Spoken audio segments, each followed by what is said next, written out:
Come in. Showtime. Thanks.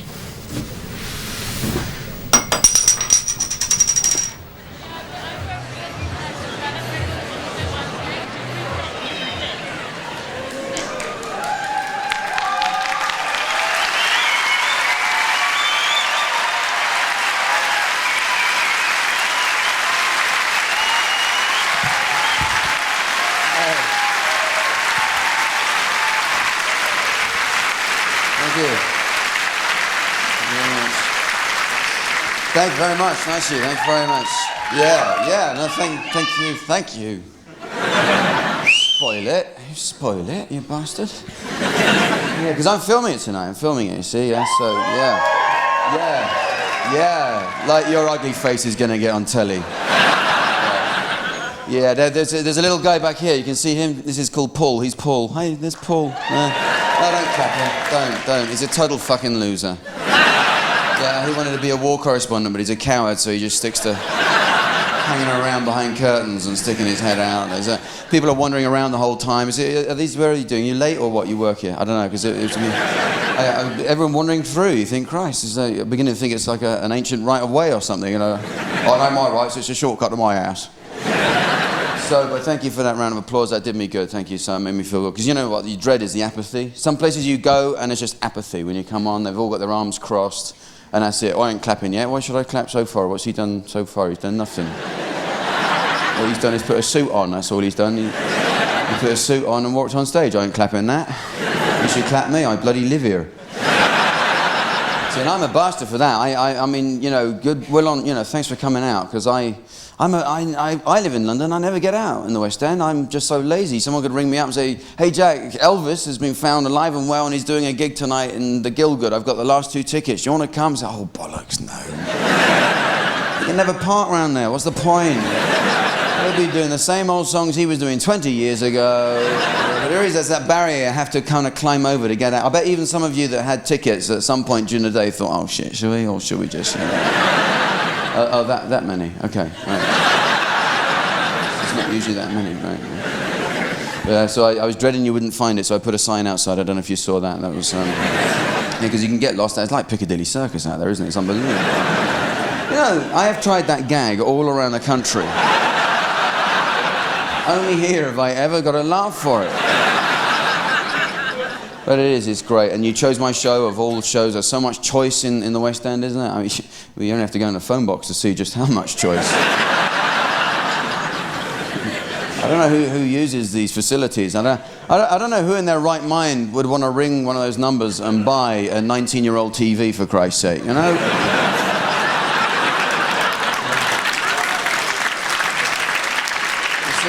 You know, call me naive, but you know, you can go up to Tottenham Court Road and get a new one for very little money these days with a guarantee. Why take that risk? You know what I mean? So I'm feeling good now. I'm feeling good. Thanks for that. And the recognition factor is nice for me because it's not always an advantage to be recognised when you're walking down the street. That's not always an advantage, to be honest. I now know what it's like to be a woman. I do, you know, because builders are the worst, aren't they, ladies? I don't know what it is about builders that they cannot keep their mouth shut when they see a member of the opposite sex or me. And it happened to me the other day. I have advice for you now. I know how to deal with it, girls, because this is what you must do, right? It happened to me the other day, and I was walking down the street, and I hear this, hey, Jack! Jack! So, of course, you turn round, and there's this lobotomized gibbon hanging off a scaffold. So thick it was hurting, you know. Jack, and this is what you must do. What you must do is confront them, ladies. Very important, confront them, because in actual fact, they've got nothing more to say. That's it.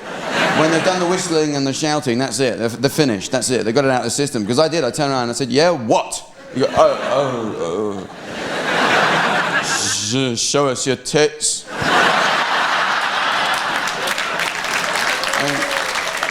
I mean, don't get me wrong, I have a lot of respect for that trade and I, you know, for building work, and a lot of it's very difficult and intricate, and which is why I don't think builders should be allowed to do it, in my opinion.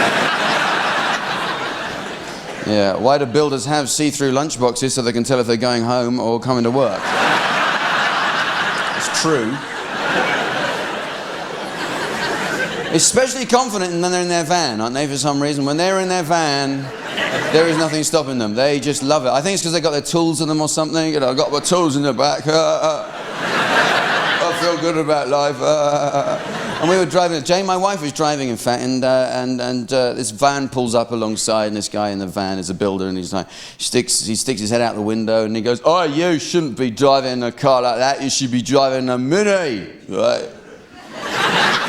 Which pissed me off because we were in a Mini, you know what I mean? And then he sees me, and I get this, widget, widget. He turns to his mate, widget. He forgets he's not there. Widget. I've had this for 3 years, and I still don't know how to respond. I don't know what to say. I just go, yeah, cement, whatever. So it is good, and I'm glad that it's all quite a nice cool day. That's the thing, you don't want it too hot. We've had our summer, it's over and finished with, isn't it? 4 days of it, and that was it. We all got sunburnt, because we always do, and that's it. And now we're drowning in fucking rain. How many of you got sunburnt out there? Did you get sunburnt? Yeah, it's a real moron thing to do, though, isn't it? Do you think? Yeah. I mean, what it is with the British when the sun comes out, isn't it? They just go on, then do your worst, you bastard. Go on. Call yourself the sun. I've seen bigger rays coming out my arsehole. Go on.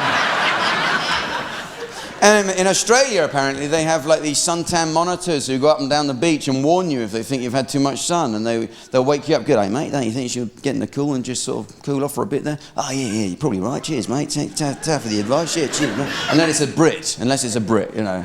I think I'll be the judge of that. Thank you so much. That's the British, burning with pride every time. You see some right cases at Gatwick, don't you? Ever seen that? You know, you go on holiday in Gatwick and they've got that long, long corridor that you stand and it moves as you go along. It's just like you're standing there going like this, and you go, oh, Jesus Christ. You know, sometimes you think, I don't think there's a plane involved in this. I think I could get off in Spain. And then you get holiday makers coming the other way and they're all burnt to shit. They're going,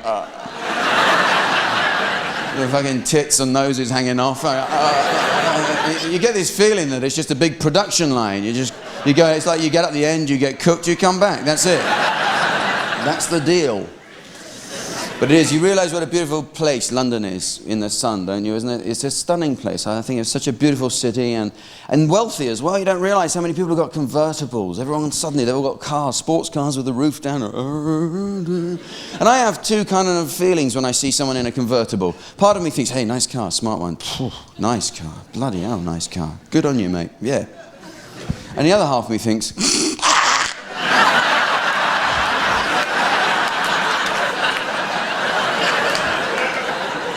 I'm sorry, I think a little bit may have come out there. I'm embarrassed, I'm sorry.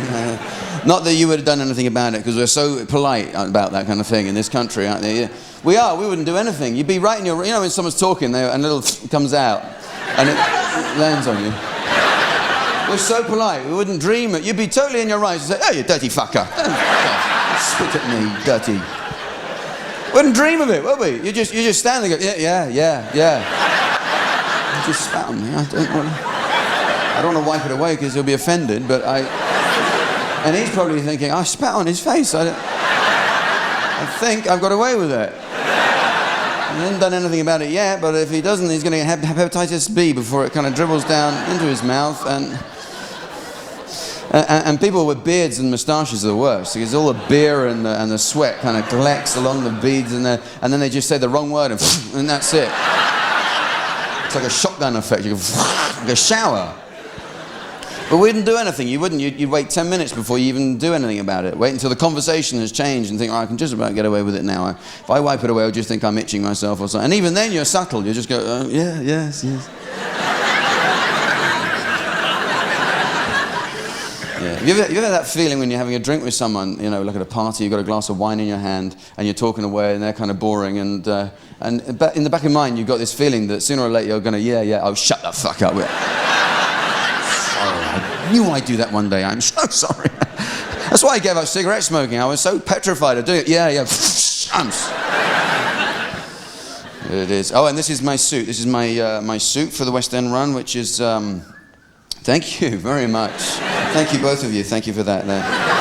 I did. I was very pleased with the West End run suit because £600 this thing cost me, and I was really chuffed with it for the whole run. I've worn it for 6 weeks, and then about 2 minutes before I came on the stage just now, I looked in a full-length mirror, and I suddenly clicked. I thought, oh, Sainsbury's manager.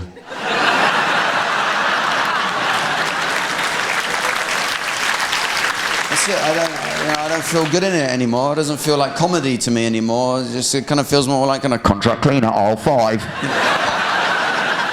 I feel I should have like really long arms and shit like they do in Sainsbury's for some reason. Whenever you ask them, excuse me, can I help you? I should start walking around like that the way they do with their clipboards they got. I don't know how they manage to walk like that the whole day. I reckon they must have their knees put around the back of their leg. I reckon that's what they do, yeah. So fucking bored, I've had surgery to make life more interesting.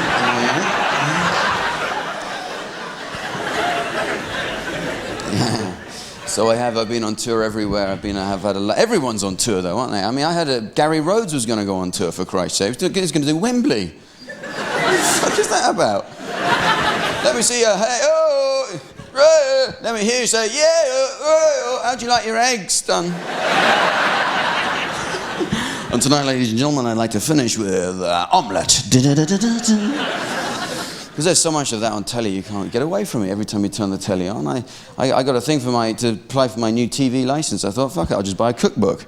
It's on all the time. As there always is. Rick Stein, do you ever watch Rick Stein? He's quite good, actually. I quite like Rick Stein, but he doesn't half moan, doesn't he? He just go, you know, I go to France and they're all eating mussels and drinking wine and sitting on the pavement in the sun, and then I come back here and they're not, and I just say, why? Because you're not in fucking France anymore! Ready, Steady, Cook. Do you ever watch that? Jesus Christ. Where do they get these people who come on? Come on, what have you brought in? I have brought in a carrot and a dead crow and a piece of my bicycle. Fucking hell. Where do they send off for them? I don't know, but anyway. So anyway, I start my tour off. I went down at Bournemouth. I started in Bournemouth, which is great. I've never seen so many old people in my life. Jesus Christ. It's like Thriller. They're all going around like that.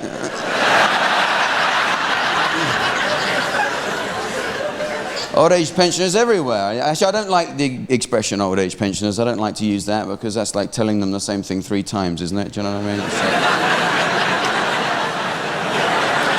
Rubbing it in a bit. I don't think they need that. You know, it's like senior citizen. I prefer. I like the idea of senior citizen. And why they retired to Bournemouth? I don't know. Is it the law or something? Do you think do you think a coach pulls up outside your bungalow when you're 65? Yeah. It says here you're 65. Come on, get in the coach. Eh? I've lived here all my life. Get in the fucking coach, or I'll push you on it. And Bournemouth is the worst place to retire to. In my opinion, it's made up entirely of steep hills and steps and shit. And in the winter, it freezes over. It's like a sluice. All these dear old people step out their retirement home and into the sea.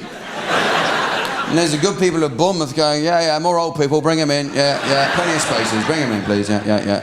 See, I like old people. I like talking to senior citizens, and because they're like a window into our past, aren't they? Especially when you hear about their childhood. I'm always amazed how different it was, because I had toys, I had a bike, I had everything. I want my children to have even more, for Christ's sake. You talk to really old people, it's humbling, isn't it, when they go on about, I remember when I was small, my mother and father gave me a stick. And I was very fond of it. I call it Lucy, you see, and I was very lucky because most of my friends only had an imaginary stick, you see. And at Christmas, we were all allowed to look at a picture of some children eating sweets. It was marvellous. Oh, fucking hell. Did you ever have a good time? Oh, yes. I remember particularly when the fun fair came to town, and my favourite game was put the apple in the bucket, you see. And you had to bring your own apple and give the man a penny, you see. And I was very good at this. And when you put the apple in the bucket, and then when the bucket was full, you got on a bus and fucked off. See, my grandparents, they were great people. They were wonderful, dear old people. Well, eventually, they were great old people. They, did the night school and everything. They learned how to do all those things, like going through a door that's been held open without saying thank you and shit like that. They learned to do the sudden stop, you know that one, where you're kind of walking along the pavement and then you just stop. For no reason on earth, you just stop, that's it. You know? And they were good at that. They could get people arrested. Go, hey, you tried to bugger me, that dirty sod. It reminds me where were we in Bradford, and the porter there, bless his heart, he's like 90 years old. This guy, he's still working. He's the porter there, but he's no longer discerned between speech and thought. So he had two voices. He had a mumbling voice and a polite voice, and it was really embarrassing. You didn't know whether to ignore what he was mumbling about. It was so embarrassing because would you like a ham with your luggage? Yeah, thank you very much. Thank you very much. I'll give you a slap round the fucking head in a minute. You know. This is your room, I trust it's your liking. So yes, that's delightful. Thank you, delightful, is it? I'll give you such a kick in you won't know what's bloody good. Are you here on business? Yeah, I'm doing a show actually. Yeah, I bet you're one of them fucking gay dancing boys from London.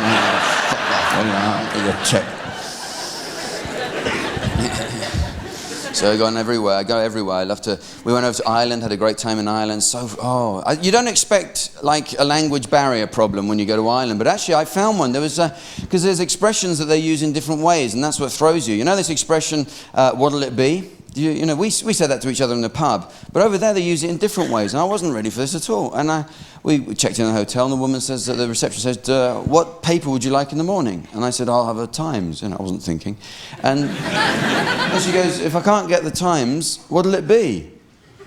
So, a disappointment, I don't know. I mean, I'll get over it. Rocking the Liver, had a great time in Liverpool, which is another place that's good to play. You know, I do gigs in Liverpool, and I bumped into my old school bully in Liverpool, guy called Keith Sanders. There he is, and he's like, everyone had a Keith Sanders at school. 13 years old, you know, he already has to shave at playtime and shit like that. It's like, he drives to school. This kid does, and he's like, goes in the staff room, makes toast for himself, whatever he wants. You know what I mean? And his favourite game was to get you on the ground and kick you and piss into your games bag while he's doing this, right? That was his little thing he liked to do for you, right? And teachers are no good at dealing with that, by the way. They'll just come in and say, come on, Saunders, why are you doing that? Why are you kicking Dee and pissing in his games bag? He's like, I don't know, sir. Fair enough, off you go, son. Yeah. See you later on, okay? Okay, mate, yeah. And then take it out on me. Come on, Dee, you're wasting everyone's time. Go, no, sir, it's not fair. Of course it is. You're crap at sport. You smell of piss anyway. Go on, get going, right? No. So I bump into Keith Sanders in Liverpool, right? And he's with his wife. This is a great bit. She's totally fucking hideous. And all I could think was, thank you, God. Good. Yeah, I know that's not very fair. You should give everyone a chance. But the pair of them, just the plainest couple on earth. You just see them go past in the car. You think they had the airbags out. Unbelievable, really. But beauty is skin deep, and well, imagine what you look like without that skin. You're pretty close to what we're looking at now. Anyway, so I give everyone a chance. So I start talking to her. I said, "Where did you and Keith meet?" She goes, "Hey, no, sorry, do finish your peanuts."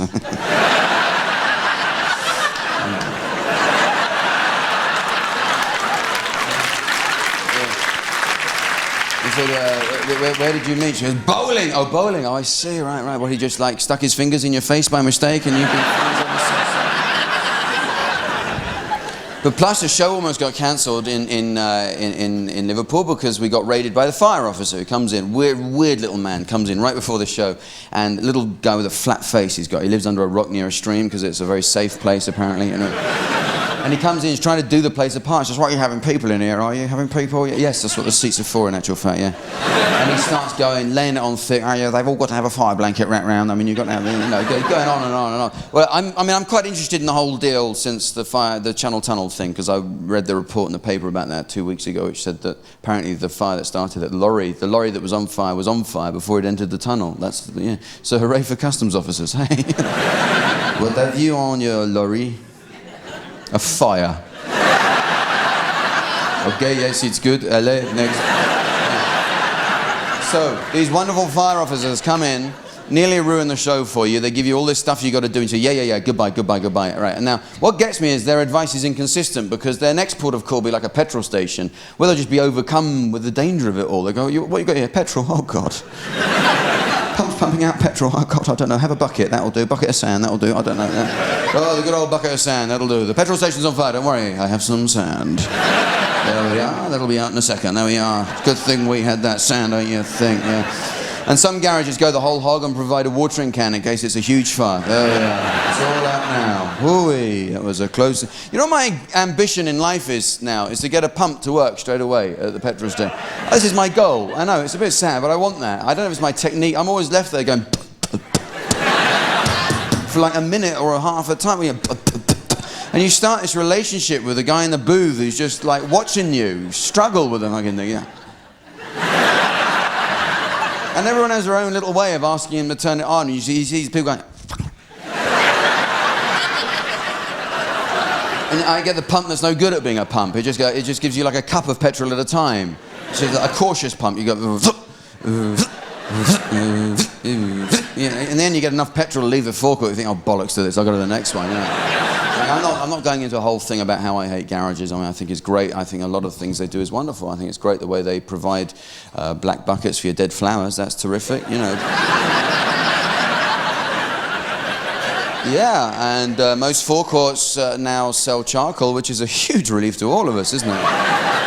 Yeah, I tell you what, you try having a barbecue there on the forecourt. They don't like that one little bit. They get very shitty about that, I tell you, yeah. You know, they'll try and sell anything now. We were leaving Coventry not so long ago, as most people do, and on the forecourt, this garage, you know what they were trying to sell? It was their special offer. It was like bird tables. That was it, about 20 bird tables lined up. Because that's a real impulse buy, don't you find that? You know? Oh, people were screeching in the road and coming back for them. They were. What, bird tables? Oh, yeah. Because I've done it myself. You know, you go in, you say, I'd like to pay for my petrol and a packet of polos, and give me a bird table as well, please. Give me two, I know a friend who needs one. Thank you. It's a thing of the 90s now that you have to have such a discussion about how you're going to pay before you pay. They want you to tell how you're going to pay. You know, well, you know, in 3 seconds you'll know, okay? Have a surprise left in your life.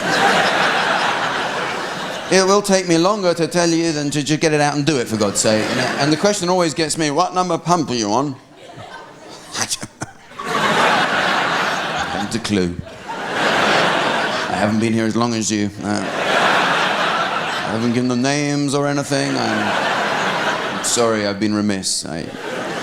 He goes, you want to collect points? It's like a thing, this is like a concept to me, collecting points, as though you can collect things to say at a party later on. I have a point to make, which I've never had anything to say before, but I now have because I have bought some petrol. I think it's worthwhile. Anyway, he said the special deal with the points was to buy a soda stream, right? Now, I made a mental note, age 7, never own a soda stream, you know, because I don't know if you know anyone who owns one, but the pride they have in this machine is out of all proportion with what it can actually do for you. I knew this guy, and I went round, and he bought this thing, and he changed. He said, come in, welcome. Welcome to my factory of fizz. Welcome to my pop emporium. He kept it behind a little velvet curtain. It was all backlit. Music played when he opened it. There she is. There she is. Think of any fizzy drink you have had anywhere in the world, and I shall make you something slightly like it, okay? When I was 7, I ran to my friend's house, like I say, and his dad had bought a soda stream, and he'd gone out. We started messing around with it. I put a bottle of milk in it. And shot its load all over the table. So anyway, he goes, think of any fizzy drink you've had anywhere in the world, and I go, have a Coke. A good choice. He goes behind the curtain, and all I can hear is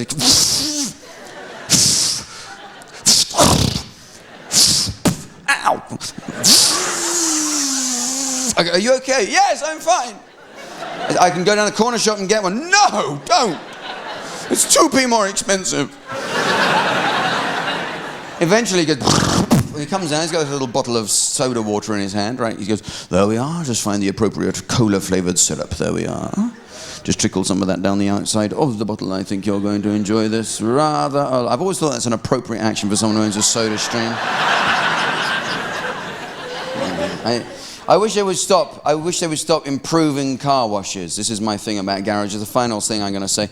I wish they would stop improving car washes because they keep adding to the choice on that menu. Every time I go, there's a new idea for car. As far as I'm concerned, there's 2 ways of washing a car. Either you do it or some motherfucker does it. That's it. That is it. I mean, and then you've got all these guys. You've got the super valet, super hot valet, wax, super foam valet, super build your new car while you're in there. All you want is a button that says, get this shit off my bonnet. Get the shit off my bonnet without smearing it out the window and across the roof of the car.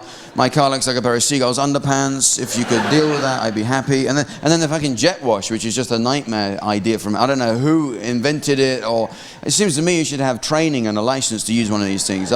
First time, I didn't know what I was letting myself in for. I just put my coin in for, I knew it was like 4 foot in the air. I soaked everyone in the garage. There was like a line of people waiting to smash my face in when I came down. I tell you, first time I used that jet wash, I must have had the cleanest, shiniest front wheel I think I've ever had. No one knows how to use a jet wash. You see the fear in their eyes. They've all been thinking about it all week. You know, they're turning up in their frogman outfits and stuff. You know? You can see them in the queue. They've got that fear in their eyes. And you can say, well, right, it's us next. We can't reverse. We've got to get out. We're going to have to go through with this. I'll stand against the wall, right? You just put the coin in and run. Just take the kids and run. I love you, honey. You know what I bought the other day? I bought one of those magic cards that you can sort of scratch. You know, did you buy these magic cards? You hold them in your hand and scratch them with a coin, and straight away they turn into a piece of rubbish. I can't believe it. Before I came on tonight, I swear to God, I thought I was going to win the lottery. Mystic Meg, she kind of described me to a T. It was eerie. I couldn't believe it. I was sitting there listening. She's going, I see a person with a head. That is freaky. Yeah. Mystic Meg, Mad Meg from the mental hospital, as she's better known in actual fact. Mad Meg, who is strapped to her seat at all times. Oh yeah, that's why you never see her legs. That's true. Yeah, they wheel her in just before the show. Yeah, you fucking loony. You sit there, right? You wait till the doors open, talk shit till the red light comes on. Okay. You fucking nut, you witch. Right? Yeah. Don't look at me. You freak me out. The thing is, I deserve to win. That's the thing. That's the crime of it. I deserve to win. I'll tell you why, because I'm the only person who admits I will let it change my life. Oh, yes, and how? I will. I'll ring everyone I know straight away and say, I don't want to know you anymore, okay? Bye. See, we haven't had any fun winners. That's what I hate about the lottery in this country. We've had no fun winners. We've had all these boring people who win. They just find the most boring person in the world and they win it for some reason. I'm just going to invest it. I'll probably save it for a rainy day. I might buy a new biro, but apart from that... Get back, you twat. You don't know what you're doing, do you? You just get these people, no, I'm going to keep it secret. I'll just go back to work. I expect, why? Well, how long are you going to keep that secret, for Christ's sake? Yeah, John, have a good weekend. Yeah, yes, I fucking did. You'd have bought the company by the end of the day just for the laugh, right? You've all got a pay rise except you, because you're the manager, and from now on you've got to come in your underpants. We've had no fun winners. That's what I hate about it. Pools winners, they've got more style. They know how to blow it, don't they? They know how to... I read an account of a pools winner. He got in a fight outside a pub and he punched someone in the gob, and he was in court for this. And the judge fined him £100. He stepped right up to the judge's desk, wrote out a cheque for £200, turned around, smacked the bastard again. Oh, thank you, my lord. Worth every penny. Thank you. I did enjoy that. Thank you so much. Here's another £50. I'm going to trip him up on the way out. Watch this. You know, my favourite winner of the lottery was the Asian guy who won £17.5 million. He won I think it was the first big rollover lottery. He wins £17.5 million. It's all over the papers. His family were furious with him, of course, because he's Muslim. He shouldn't have gambled. And I thought he was magnificent about the whole thing. He just came straight out in public and said, "You're right, I'll never bet again." I'm through with gambling. Don't charities bleat on nowadays about not getting as much as they used to because of the lottery? You know, when I heard that, I thought, well, obviously, why this is happening is people must have thought they were going to get something off charity. That's why they've switched all of a sudden. There must have been people going around saying, "I'll just give them £2 to the RSPCA, so fingers crossed." This time next week, I could be going around with a distressed donkey. It could be me. You know what I say though with this talk? You know what I say? Money can't buy you happiness. It can't. Money can't buy you happiness, except if you spend it on booze and prozzies, obviously. And then she's going.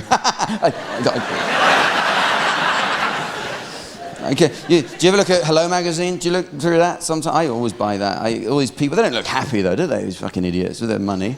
All dressed up in a different outfit in every room in their house. I mean, what's that about? Is that what you have to do when you're rich? You keep a little outfit on a hanger inside the door and get changed. I'll just slip into this while I'm in this room, if you don't mind. Yeah.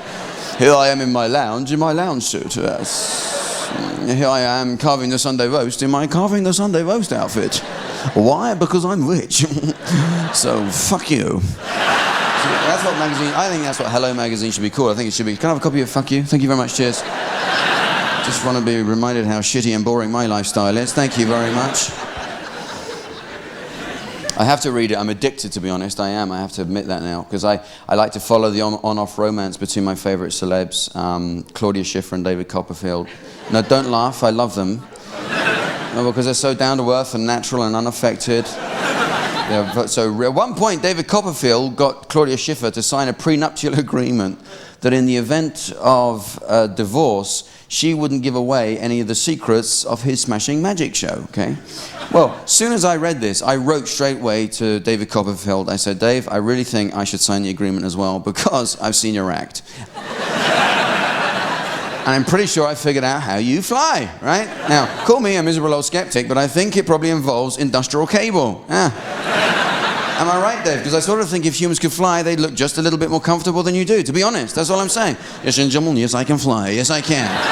It's a miracle. It's magic. Don't even ask how I do it. I was watching them, it's fucking swinging to and fro like Lulu at pantomime, and the whole audience at Earl's Court went kind of medieval. They go, flying man. I swear to God, he could have got a cigarette lighter out and done the fire from his fingers. And some idiot behind me goes, how do you think he does that? I thought, how the fuck do you think he does it? Look at, he's got his pants up his crack, for Christ's sake. Oh, yes, ladies and gentlemen, I can fly. Yes, I can. Oh, bit of a rough landing, but I can fly. I can fly, ladies and gentlemen. No, you can't. If you can fly, do it outside.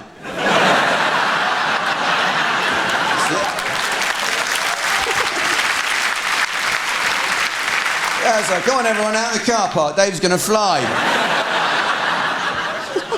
I can fly. Bollocks.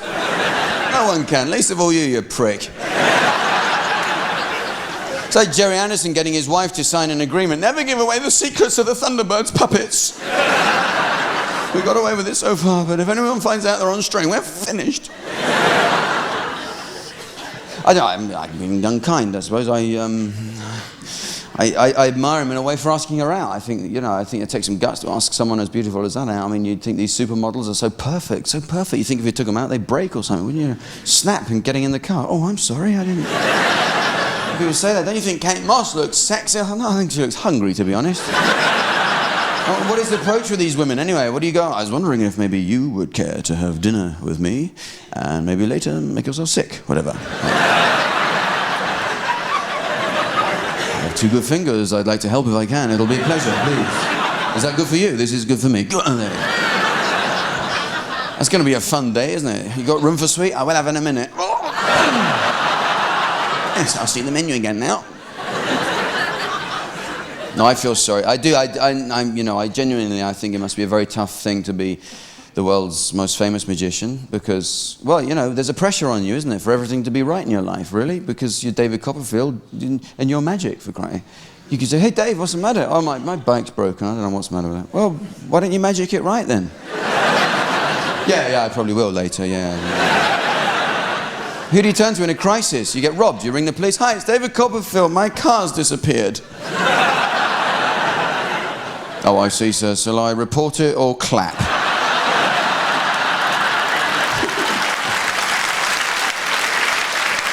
You'll be flying to the show tonight. Oh, shut your face. So my wife made me sign a prenuptial agreement, in actual fact, that if I mess around or just vaguely displease her in any way at all, whether I'm aware of it or not, she gets everything. No, we're a good couple, actually. We've been together for 10 years, married for 8 of those, the first date, but, Bit of a tiff at that point, but there you are. No, we still romantic. We say I love you to each other, and that's a good thing about being together a long time is you know when to say it. You know what I mean? You know when you're in like a young relationship and all you say for 2 weeks is I love you too. That's the conversation. I love you. I love you. I could turn into Barry White. I hire a microphone and backing singers around the house and go love you, baby, I love you. Yeah, but then after a while the kind of magic wears off and you start saying it to each other at the wrong point and it's kind of inconvenient that you're watching telly. I love you, yeah, I love you too. You're brushing your teeth or something, I love you, oh fuck, I love you too, what's the matter with you? You brush your teeth occasionally, I love you a bit more as well, I think that. We're a bit of a modern couple. I'm a bit of a modern guy, to be honest. I don't often sort of, as you know, talk about politics, but I've taken to discussing my sexual politics recently, and I thought I would try this to see what the Saturday night feel is in London about what I think. And I'm going to say this because I think it. So what I believe is that women actually never will be equal to men. That's what I believe, right? Now, all right. Now, I think men are catching up in all kinds of ways. There's a,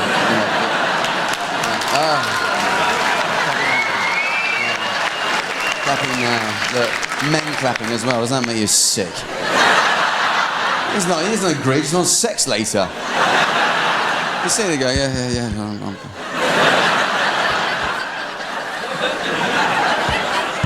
Mr. Right on, Mr. Hard on down there, ain't he? One guy goes, right, Jack. He's sitting up there going, oh shit. Oh, so no, men are catching up. We're catching up. I think it's a while before we'll be featured in our own soap powder advert or something, but that's, Is this clean? Yeah, I'd wear it again. Try a new skid mark from Ariel. Stops you smelling of your own shit. The whole thing is a nonsense, of course, isn't it? Of course, everything levels out. Do you know what I mean? Doesn't it? Doesn't everything? It's just like it's equal. We all know that. It has a natural way of equalising. There's a statistic that 9/10 of the world's property is owned by men, right? But the way I look at it, I reckon women make up for that in wardrobe space alone. We moved about 10 months ago, and Jane, my wife, she allocated the wardrobe space within about 4 seconds of getting through the front door. It was unbelievable. We're in, gone there. And it was awesome. She goes, right, this is mine, and this is yours.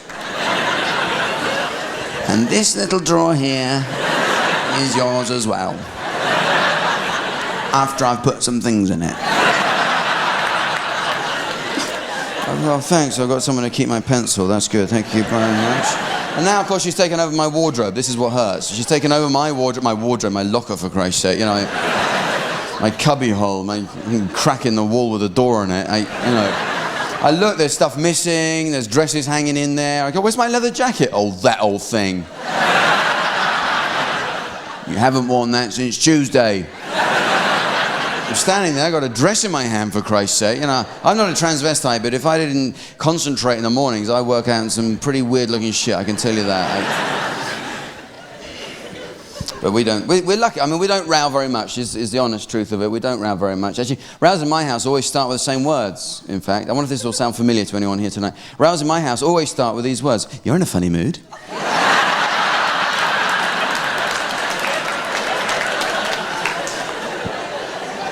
Followed by a noise that is a bit like, right? It's the sound of my arsehole closing up.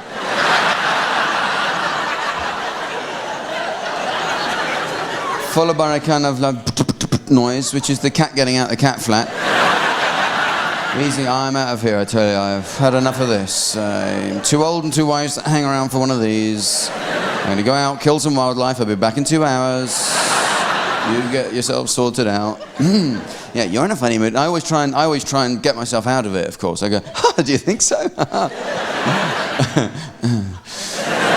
I can't row. That's my problem. I hate conflict, and I never can remember what to say next, and I lose my thread, and I can never come up with examples or anything like that. And I'm hopeless, Oh yeah, like when? I don't know. If I was ever in court, I'd have to have a woman defending me, I tell you. Not even a barrister, just a woman. They've got the natural ability, right in a pitch of a row, they can come up with facts and figures, statistics. Like a walking Zion when they want to be, I tell you. I mean, I put my feeble little case forward. I think we use the car equally. Oh, do we? Well, I put it to you, this since we bought the vehicle on the 2nd of June in 1992. Here are the papers, would you please check them? Are they correct? What the fuck are you talking about? I'm going to run out the house, I come back, she's got a wig on and a gown. She's still summing up, she's got a family round there, the jury, going, yeah.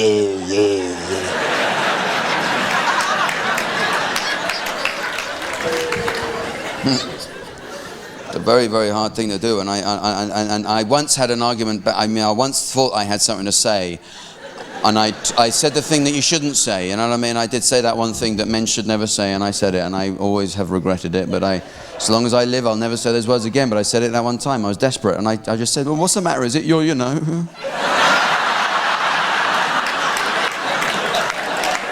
My what? You know, that thing. Say the word. Say a period. Oh, yes. And I am pissed off. And there's no telling what you've done. You won't guess what you've done. You have to just come out and ask. You've got memory recall from hell at this point, I tell you. Yeah. So what is it? Please tell me. What is it? Whatever I've done, please tell me. Remember when we had dinner at Johnny Rocket's Diner? What? It's 3 years ago. I asked for the salt and you didn't pass it.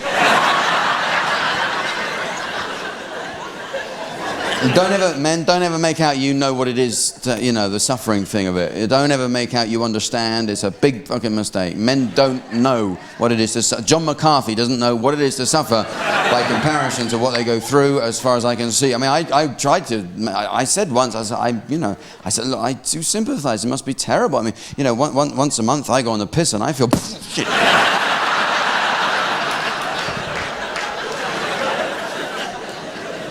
So, how many of you, I wonder how honest you're going to be with me now, how many of you have been in a relationship where baby language gets used when you're apologizing and stuff, yeah? Nah, you're not being honest, there's more of you. I think you know what I'm talking about, don't you? I'm sorry. I even hate doing it, you know what I mean? It makes you sick to think about it, doesn't it? Like, Pinky and Perky, I'm sorry too. Sorry, I said I wanted to bury an ice pick in your stupid fat face. You are cute when you're cross, I tell you that. Well, I hate to be in a row, do anything to avoid it, to be honest. I can't bear it. Good fun to watch, actually, rows, don't you find? I like to watch a row. So you see people rowing in the street. It's so funny, isn't it? You see a couple walking down a pavement and there's a kind of tension between them, a body language that tells you that there's something between them. They're going to row. Sooner or later, one of them's going to go... It's so rewarding when it happens. You go, yes, I knew they were going to do that. So that's the thing, the mistake that men and women shop together. I'm sure this is a mistake, a fundamental error that we make, because men shop in different ways. They regress. They become like children because they're surrounded by new things. They don't know how to cope. They just follow their women folk around 8 feet behind all day. Go, do we have to go into Dorothy Perkins? And you see people rowing in cars. I love to see that when people row in cars. It's great. It's like a silent movie of a row, isn't it? Someone pulled up at the lights next to us the other day and they're having a row. This couple. He's in the driving seat. He's going nuts, right? He's going, and he's going. Right? But what was great about it, she was just sitting there doing this. Now, I felt like tapping on the window and warning him, look, just get out the car and run. Don't look back, just get out the car. And she's doing that, that's when they're most dangerous. Go, now. She's sharpening it, I tell you, I've seen it before. Go. Oh, it's tragic. I was too late and she got the jugular. It was appalling, And she went, shh. And then she caught my eye, so I didn't see a thing in there. I didn't see that. I'll help you bury the bastard. But it all goes to show, doesn't it? Relationships are very hard to keep going, and they are. Come on, hands up whose marriage are on the rocks now. Come on. Isn't it hard to keep it, I hate the bit at the beginning of a relationship where you have to meet the parents and the family and stuff like that. Especially when you're a teenager, that's particularly kind of hard, I find. I had a girlfriend when I was about 17 called Louise. We've been going out with each other for, 9 days. And she goes, my parents really want to meet you. I thought, do they? Oh, fuck. But to go around as a kind of getting to know you session, we all have to sit down and play Scrabble together, right? The mother, the grandfather, the grandmother, and the father. We're all sitting around playing Scrabble, and I get all the duff letters. I can't go. See, I can't do anything with it. And I'm going, I don't know. And they're all thinking, do you think he knows how to play? I go, and in the end, I had to go, and all I could put was blowjob. That's all I could put. And her gran was into voodoo. She was like really scary, She could turn herself into a bird of prey and shit like that. I didn't want to catch her eye. She'd go, ah! She took us to a seance. Can you believe this? You deserve a day out. Took us to a seance. We're at this seance. We're all sitting around the table holding hands, and a kind of really dark kind of atmosphere. And all these people I didn't know were all holding hands. And they're, is anybody there? Is anybody there? And there's this bloke there called Graham, who reckoned he was the top kind of medium man, He reckoned he could talk in tongues and all this shit. And he suddenly goes, and they go, who is it? He goes, it's Uncle Kevin. His best other person voice he could do, right? This is a beside the point thing, but I'm going to say now. If you get asked to a seance, don't eat sprouts for a week or anything like that. I swear to God, one fart, the whole show's over. It is hard enough to keep a straight face at a seance when you're in a room with people you don't know. They're all holding hands, and they go, is anybody there? Some bastard goes, it's over. For me, it was over. You know what I mean? And I start giggling like this, and of course you want your hands back when you're giggling, don't you? And they kept holding tighter and tighter, right? And of course I just lost it big time. I was going, and they go, oh, someone's come to Jack. I go,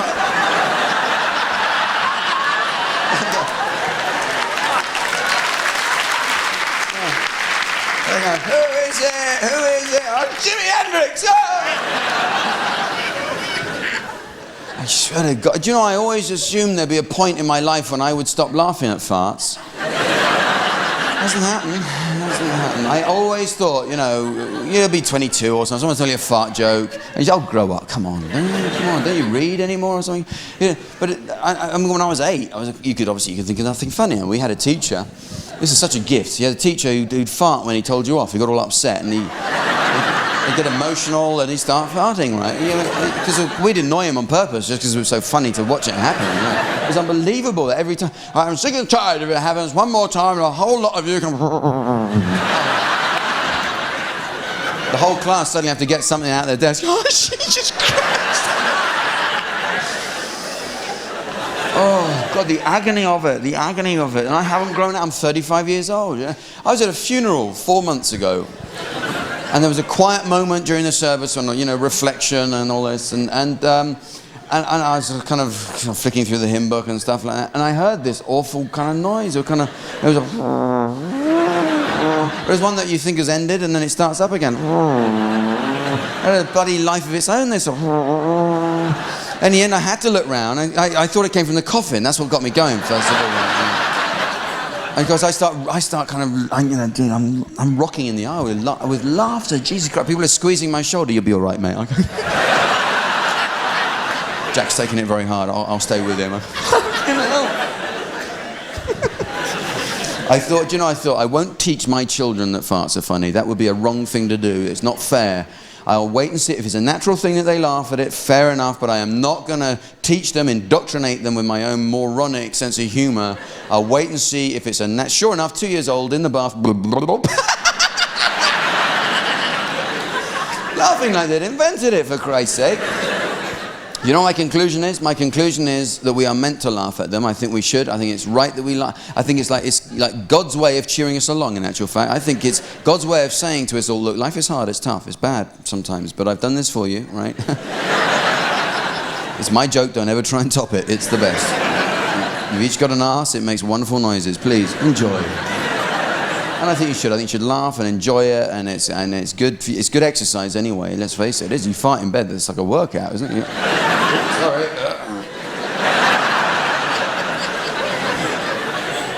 You ever do the wave machine thing with your duvet? Oh. See, that's when you're in a relationship that you realise what a pillow is for. It's not for your head at all, it's for your face. Oh, you fucking pig. Oh.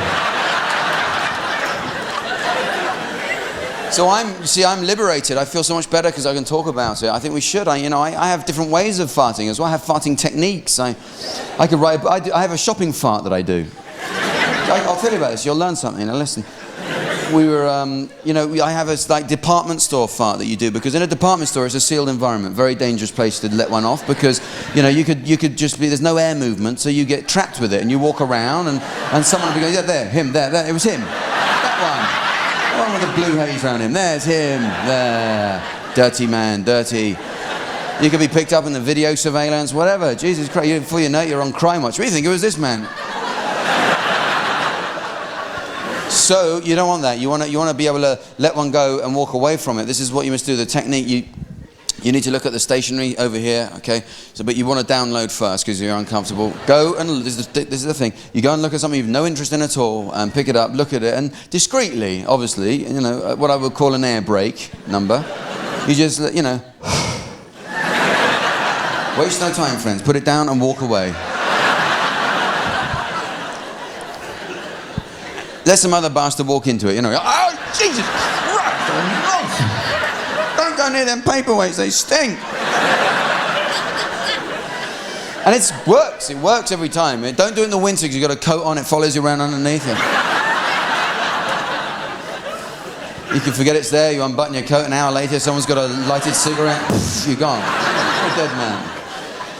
But that's what I think, I'd be honest with you, I think that is a sign of a healthy relationship, I do. Two people in bed, one of them laughing their socks off. The other one going, fucking hell, I can't breathe. Of course you can, get under there, you love it. No! Yes.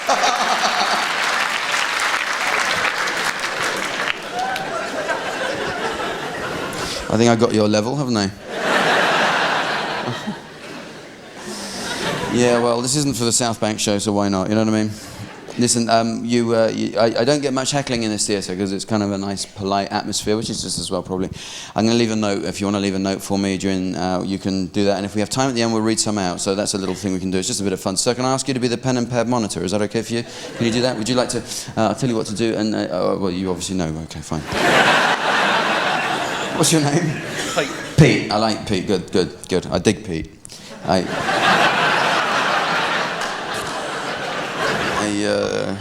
No. Pete knows what to do. He doesn't need any telling. He's one of these people. He's confident. You know what I mean? It'd be his first day at work in a factory. What's your name, Pete? Oh, I'll show you how to work this heavy machinery. No, it's all right. I already know. Oh my fucking arm! No, Pete. All you need to do is make sure it stays down the front there and on the stage. They're really all there is to it. So thanks for taking on that for me. Thanks a lot. I think that you should definitely have an interval now, because if you don't, you're going to wonder where I've gone. I'll see you again in 20 minutes. Thanks for the first time.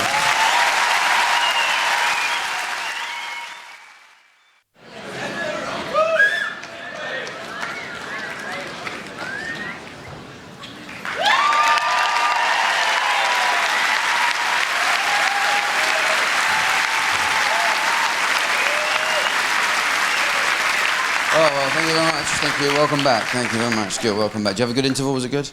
Was it okay? Yeah, I'm a bit pissed now, actually. That's good. I like to be back with the audience, to be honest. I hate my dressing room here. It's such an old building and the dressing room's haunted and it's spooky and horrible. It is. There's a door that's locked and I can hear crying behind it and horrible.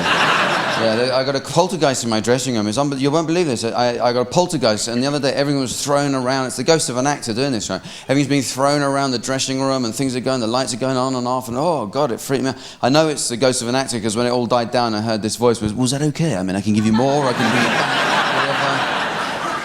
But every time I go in there, something spooky happens. It's weird. And just now I went in, I turned the light on, and the bulb went, just like that. And that freaks me out every time because I thought, God, I must have turned it off just in time last time. Christ. What are the chances of that, hey? But anyway, I'm back. I mean, you're probably wondering what I do during the interval, and you probably imagine that I put a robe on and have a glass of sherry, and being the West End, I would, of course, and, become emotional and have to be slapped before I come back on and things. Yeah, no, in actual fact, what I do during the interval, since you're interested, I pick my nose, is what I do. So I do. I let you into the secret. I pick my nose because the lights irritate my face, and as soon as I get off, I go, oh, glory, oh, right, oh, and sometimes I have to get one discreetly while I'm on stage. I go, oh. That's why I quite often do that while I'm on. Yeah, but anyway, no, I was thinking what a great audience you are. You've really been fantastic, and I'm going to get some coaches together and take you on tour with me next time, I think. Yeah, you come with me when you come around the country, yeah? Yeah, no, sorry, not you. There's no room. I'd love to do that, because that would mess up all the journalists with their stupid bloody questions, wouldn't it? Jack, do you find the audience changes from town to town? Oh, no. No, they're the same people. Did I not tell you that before? But you are a great audience. I couldn't have handpicked a better audience, I must say. I'm very lucky. You can't vet an audience, so you just get what you take, and that's it. I mean, not that I would want to vet an audience, but actually, I think for cinema you should now. I really think the time has come, because any fucker can get in the cinema now, can't they? I think the time has come to ask a few questions before they get in, because anyone can get a ticket. Can I have a ticket? And they're in. There should be questions asked. Whoa! Hold your horses, sonny boy. Few questions for you to answer first, okay, right? Question number one, here's a sweet, I'd like you to unwrap it as quietly as you can.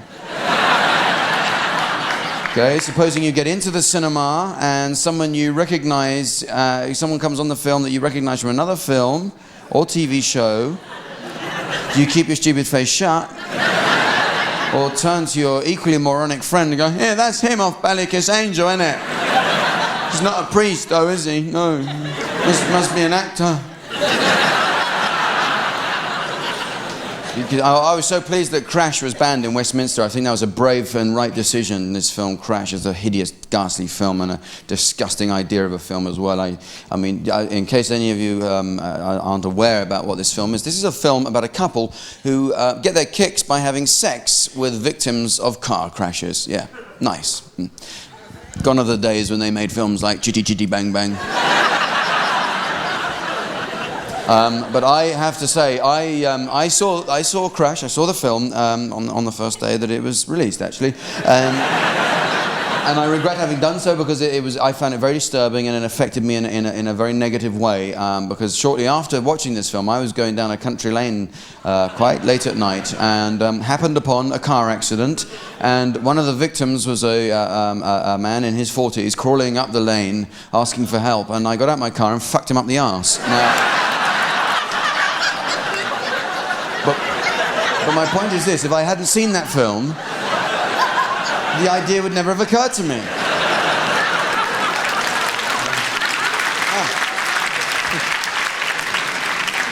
What about Camilla Parker Bowles then? Is that what posh people do when they smash their car up? Go, oh, sorry!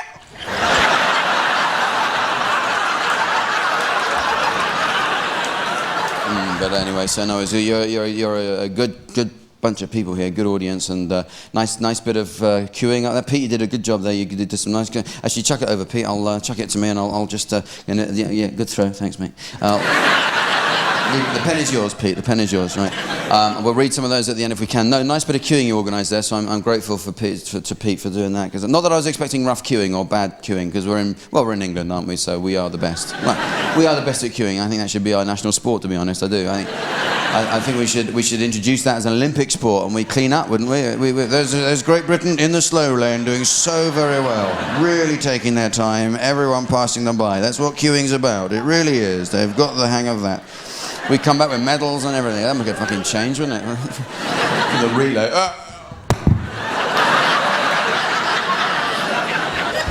Sorry, but I'm not an Olympic coach. But my tip is, if you're going to do a sport at the Olympics, for Christ's sake, try it before you get there. Do you know what I mean? Don't let us all down in that way.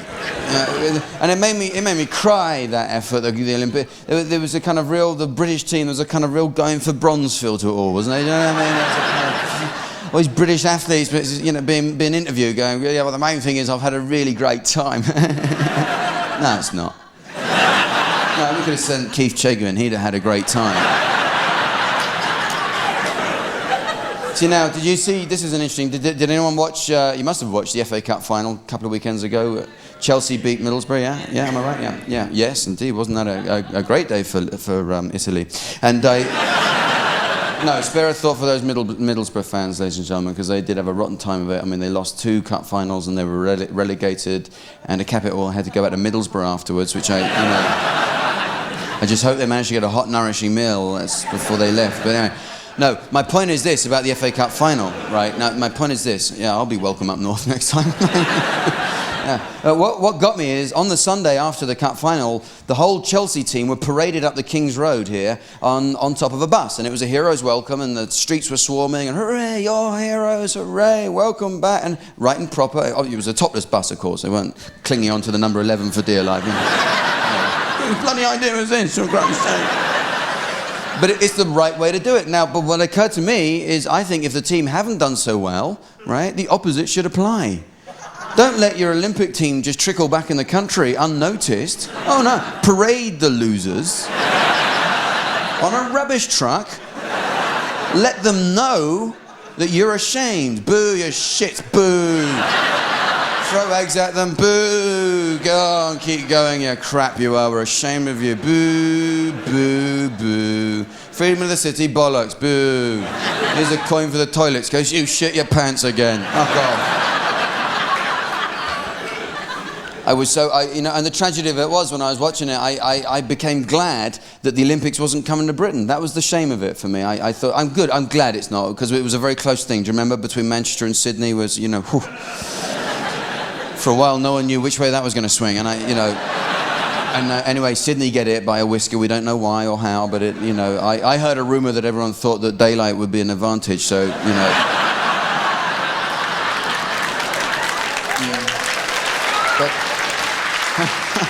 But why I say this is that, because I don't think we're ready for anything of that scale, because we wouldn't even get the ceremony right. I don't see us getting that right. Now, in Atlanta, they had, for me, the greatest living sportsman on earth. They had Muhammad Ali, and he lit the flame, and the games began. It was so magnificent. And 5 years ago, do you remember Barcelona? They had that archer, and he shot a flaming arrow into the night sky, and it arched across the darkness like a comet and landed in the Olympic torch, and the flames came to life and the games began. It was incredible. And I began to have an image in my mind of what we would do with that in this country. Don't ask me why. I had an image of Timmy Mallet in my head. I don't know why. Timmy Mallet, oh, miss.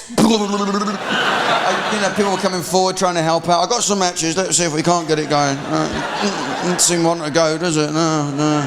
Some sort of tap under it. Have you tried doing both ways? Sometimes you have to do it the other way. You think it's going to go one way, but no, it doesn't seem to. We've called the gas board. They'll be here Tuesday. If that's any good. Will someone be here all day? Only they won't give a time. That's the only thing.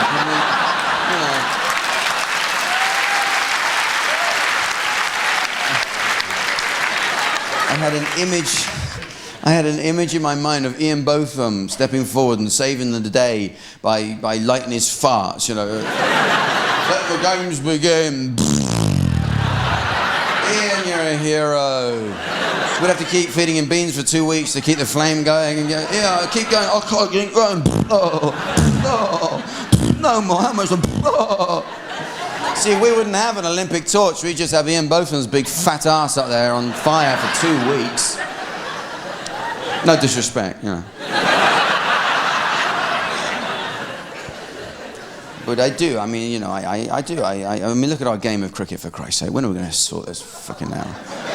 You know what the score was today? All out for 77. It's like a football score. It's pathetic. You know where we went wrong with cricket? You know where we went wrong? When they asked for pads. That's when we went wrong. They said, why do you want pads? Well, because you can have pads if you want. So they had pads. They got their pads on, and then they said, can we have gloves as well? Oh, yeah, okay, you want gloves, and then they want something for elbow, because if it gets the elbow, it hurts. You can have a hat. Yeah, you can have a hat. Have a fucking what you want. Sooner or later they're just going to come out in a cupboard with a cricket bat hanging out. But what they should have done, they should have been tough with these people. When they said, hey, do you think we could have pads? You should have, why? Because if you miss the ball and it hits your leg, it fucking hurts. Yes. Yes, doesn't it? That's the point, my friend. Hit the fucking ball! See? Yeah. You want to get our cricket game back on course? Send them out there stark bollock naked. I swear to God, they will bat like demons. They'll be gone. No, it sounds like I have no respect at all for sports people. I have a lot of respect. I'm always intrigued how people get into their particular sport, their field of expertise. How do you get into pole vaulting? How does that happen? It seems to me that takes a special kind of maniac to try that one out, doesn't it? No, leave me. I've seen it done. And you never see these people out and about either, do you? Like with a big long Adidas bag. Well, we'll go.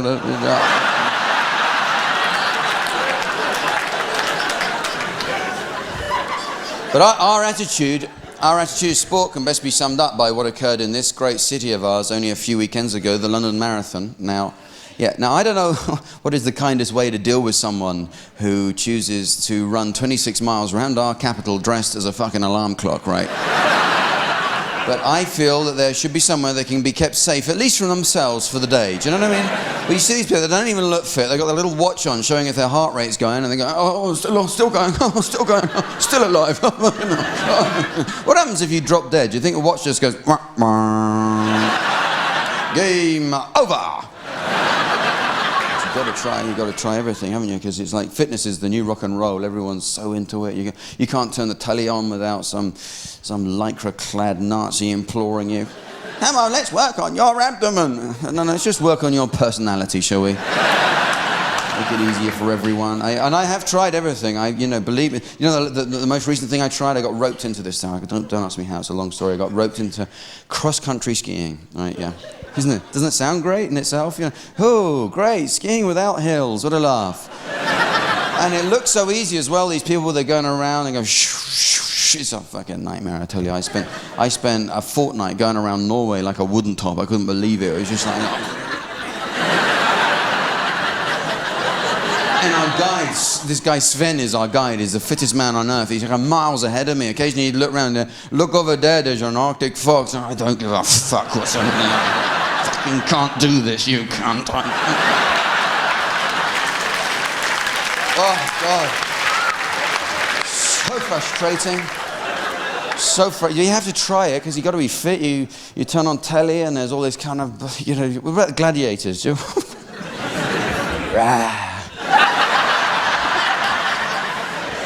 I'm Wolf. Are you?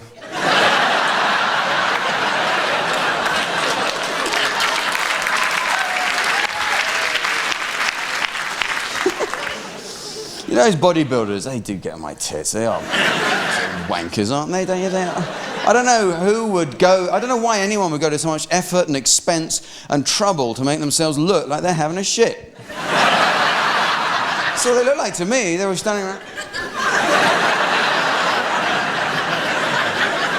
Okay, what's the matter with you? It's through there on the left. Do you mind? Fill your trunks in here.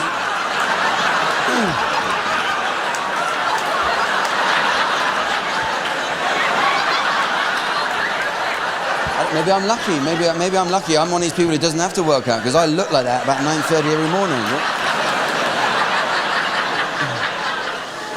I could take a Polaroid camera into the lavatory with me, take a picture of my face, send it into Muscle Weekly. I'll be on the front cover. Look how fit Jack is.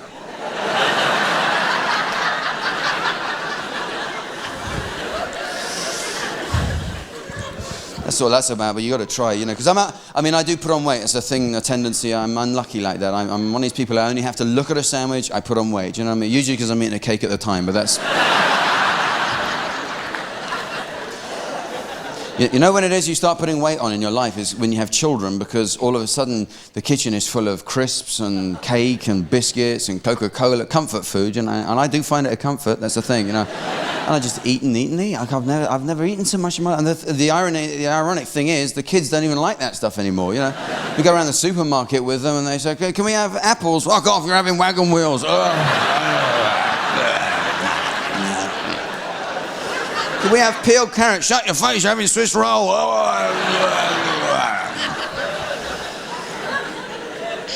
I have two children. I don't know if I've said this yet. I have two small girls, daughters. Lovely, delightful. I'm very lucky. And I don't carry photographs of my children, or any other children for that matter. But it's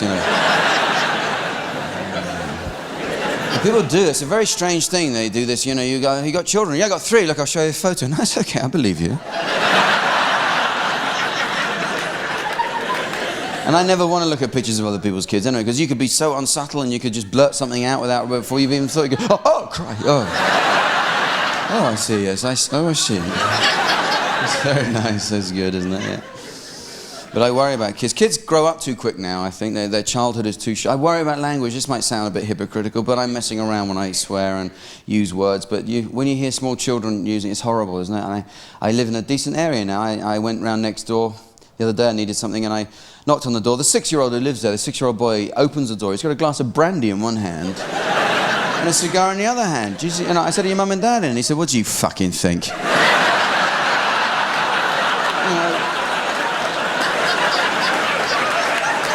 Is there any need for that? I don't know. So I think children should be stopped from hearing certain words until they're really old enough to use them properly. And I think there are certain words they should be protected from as long as possible. The word "why" comes to mind. The word. Children don't know how to use that responsibly. They'll use that. They're merciless with that word. They'll drive adults to suicide with that word. They just go, well, what are you doing? I'm making toast. Why? Because I'm hungry. Why? Because I've just got up. Why? Because I can't stay in bed all day. Why? Because I've got to talk to you, haven't I? And I thought the nicest way to deal with this and teach them that it's not a good way to run a conversation is to try it on her, right? So I thought, right, I'll try my laser logic on you, see how you like having a conversation. I go up, what are you doing? I'm painting. Why? She goes, because this is not a crayon.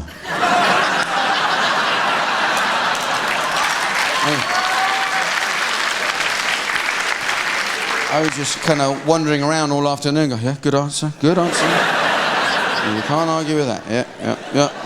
That's one of the hardest things about being a parent is that you are expected to know everything and you begin to realize what a moron you really are. It's because you're expected to know everything. You're the fountain of knowledge. You're the giver of life, for Christ's sake. You should know everything.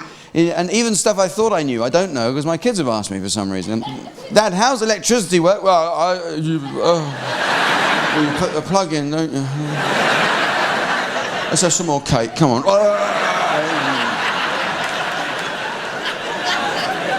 It is, it's a very, and there's a real pressure to have kids as well. I mean, the thing that kids love more than anything else actually is to get you involved in what they're doing. That's what they really enjoy, where it doesn't matter what it is, if it's the train set, or the Lego or whatever, they love to get you to do it as well. Dad, do some colouring in, Dad, do some colouring in, please, Dad, do some colouring in. So then in the end you do some colouring in with them, right? And they piss off. they come on, we'll leave him, he's happy now, we'll leave him. You have to keep him busy, that's the point, you see. And the thing is, you get into it. You're just going,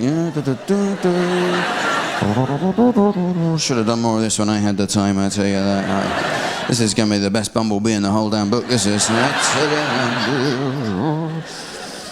No, there is a pressure to have kids. It's a very hard thing. You know, when you haven't got children, everyone you know who's got children come round, they don't they lay it on with a fucking trowel? When are you going to have a baby? Look at us, we've got a baby, we're so happy. We're a real family now, not two lost individuals just wandering through space, wondering about the meaning of it all. We're so happy, it's the most lovely thing in the world. You'd make nice parents as well, why don't you do it? So in the end, you have kids as well. And the same people come around the next day, so it's fucking hard, isn't it? See how you bloody like it. Well, I bought my kids a Kinder Egg the other day, last Sunday. Well, one each, actually. And, well, things are going well. I think they deserve to share the success. But I bought them a Kinder Egg. It's 3 surprises in one. I'd seen the advert. You know, I was intrigued, you know. It's a delightful child, that, isn't it? It's a good role model for everyone, that little child on that advert. It's a nice one. I want something chocolatey! With a surprise inside!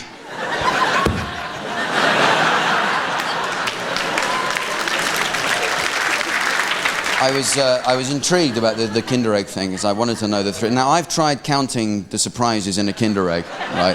And I've got to admit now, I'm not up to 3 yet, I have to say. I have tried. Now, I accept that surprise is a relative factor, that what is a surprise to a small child is not necessarily going to be a surprise to an adult. That's a given in my equation. For instance, surprise number 1, the inside of the egg is white. Hey! You know what I mean? I'm being facetious, They love it, you know, they'll give you a song and dance for that, you'll get 20 minutes of sheer joy, you get a bloody river dance out of them for that. They go, oh no, the thing is white. They love it, right? Surprise number 2, there's a toy inside. Fair enough, that I accept as a surprise. That's a good thing. That's a good. Surprise number 3, this is where I get lost on the count, right? Surprise number 3, there are no more surprises. What? Surprise number 3, the outside of the egg is brown. But, you know, it has to be for surprise number 1 to work, really, if you think about it, you know? And I do think about these things. You know what surprise number 3 should be? You know what it should be? A cigarette. That's what it should be. No, when kids have had chocolate, they need something to bring them down. Just a notch, you know. That's great, Dad. Can I have a light, please? Thank you very much. They're going to have adult Kinder Eggs before you know it. I bet that'll happen. You'll open up, little adult surprise will jump out, a little tube of hemorrhoid cream or something. Oh, lucky me. Yeah, I only say that actually because I was reading back of one of these magazines. There was an advert for hemorrhoid cream, and it said, "Money back if not delighted." I thought, well, why ever would I be delighted, given the circumstances? You know, I've sent off for this cream because I'm walking around with the Maltesers coming out my arsehole. Even if this stuff works, I'll just be back to normal, so don't get your hopes up, you know what I mean? No, but I digress. My 2.5-year-old, so lovely. I love this age. So inquisitive, so full of it. She gets up at like 5:30 in the morning, and fuck knows why, because she has nothing to do. I can tell you. I looked through her diary. Nothing. Just no entry for days on end. Nothing at all. She likes an early start. She gets downstairs. You know, she's very troubled by milk and how it arrives on the doorstep in the night. She won't accept it's a friendly arrangement. Do you know what I mean? She'll get downstairs. She open the door. Oh God, the milk monster's been. Oh dear. Better sort that one out. Don't want any fucking milk. And now her quest at the moment is to find a bouncing egg from the fridge. Right. This is what. Oh yeah. Now I blame myself because we had a birthday party and we invited an entertainer, a children's entertainer. Coco the Clown comes, right? He's complete genius, very funny guy. And he turns up at the door. He's just a normal-looking bloke with a suitcase, and he comes straight past me, goes into the lavatory with his suitcase, comes out, and you know, it's Coco, incredible. But anyway. And the final trick of the day is he's juggling with eggs. This is the thing, and the kids are loving it and clapping along and la la la la la. And then of course he drops them all and they bounce everywhere. Yeah, thanks very fucking much, Coco. Coco the arsehole. Back to the toilet, Coco. You know, and now ever since my small one, she's just downstairs in front of the fridge every morning. No. But that's it, I live in chaos, I have to say I do. I don't mind admitting that, I live in chaos. We're messy people. I don't do any housework, I can't be asked. You know. My wife is Lazy Spice. She is, she's one of the band, but she never shows up for anything. She's never even been photographed. She's so fucking lazy. Yeah, I got the dog, I got the cat, I've got the 2 kids. I got this dog who's 10 months old. Very sweet dog, lovely little puppy thing, really. You know what he likes to do? Shall I tell you? He's very sweet, this thing. I'll tell you now, he likes to fuck teddies. It's endearing, isn't it? Isn't that sweet? Yeah. Oh yes, he likes to fuck a teddy from time to time. That's the bit they don't tell you in the book, you know what I mean? By the way, they do like to fuck a teddy, right? And he's in love with a panda at the moment that we got from a school fete. And what bothers me about the whole thing is he likes to do it in front of people. That upsets me, that bit of it, you know, because I reckon if that was my little fetish, I'd wait until everyone was out of the house, you know. Okay, have a nice day out. Yeah, bye. Okay, call before you get back. Okay, bye. Right, where's that fucking teddy bear? But he'll wait until we've got people round and we're having a drink, we're all round together, and it's his contribution to the evening. He kind of looks at me and says, I'll just go and get my teddy, I'll be right. Oh, God, you know. I'm flushing, you know, Christ knows how the panda's feeling, and he'll bring it right in front of everyone, right in the circle. He starts going... you know, my parents round, they go, what a funny dog you've got. I don't know where he gets it from. He's doing positions and stuff on it now. He's getting all sophisticated. He's going, Yeah, he's kind of licking its ear at the same time. He's whispering at it, you were great, baby, you were great. I swear to God, the panda's expression has changed as well, I swear. He used to be such a happy-go-lucky little guy when we got him back from the school fete, and he's now got that look on his face, just fucking put me on the bonfire, you know? If you care, put me on the bonfire. I am a soft toy, not a sex slave. That's the thing, you know, that's a sad thing. I mean, everyone said you won't like having a dog. They're messy, dirty animals. You won't like it, and they poo everywhere. Then you've got to clear up. You know, of course you clear up, because otherwise your house starts to stink. It's obvious. I don't have a problem with doing that. I don't have a problem with doing that because, you know, I've changed nappies. For 5 years I changed nappies. I always think when you've had that fingernail experience, you know, you're immune, aren't you? You know what I mean? It's that moment in your life that disgust that comes not from here where you go, ugh, no, but from here where you just go, oh, fuck. It's like 3 o'clock in the morning, you're doing Elvis impressions in your pajamas somewhere in the house. Someone had a machete, you just cut it off, baby, cut it off for me. So I didn't have a problem with that. I could do that. I can clear. But what I do have a problem with about clearing up after my dog is he seems to think it's funny, you know. He enjoys that moment of the day when I do that for him, and I find it humiliating. He's like, we go out in the common together, he does his little number, he goes, okay, he looks at me, yeah, I'll get that. I swear to God, he calls over his friends, come on, all his doggy friends, come on, look what he does, it's so funny. You do one as well, see if he gets yours. He's collecting it, he keeps bags of the stuff, I don't know what he does. Come around tomorrow night if you want, yeah? Meet Panda, great. That's great, that's my dog is a panda's pimp, that's nice, isn't it? You know, he's now taken a hanging around outside the front door, he's got a Rolex on, he's you know, yeah, you want to come in and meet Panda? Come on, one bonio, you go. But my local common, they've introduced special bins for dog shit, and it's, which is a good idea, I think. But try lifting a heavy weight dog up to one of them, they don't like that. Don't. And someone said you're doing that wrong, you got to put it in a plastic bag. And I said, I did, and he nearly suffocated. Weren't you relieved when they managed to clone sheep the other day? Wasn't that fantastic? Oh, because it was getting on my nerves. I was thinking if they don't introduce some sort of variety in the world of sheep, I am going to go nuts, because the uniformity is driving me nuts with it. How many of you are taken in by those scientists? Look, we've managed to clone 2 sheep, look. They're identical. Piss off. So, you want to practice cloning, at least practice on animals that aren't famous for being identical to each other in the first place. Making it slightly easy on yourself, aren't you? And you'd have thought the Americans, of all people, would have learned after their last hideous experiment went so disgustingly wrong back in the 70s, you know, namely the Osmonds.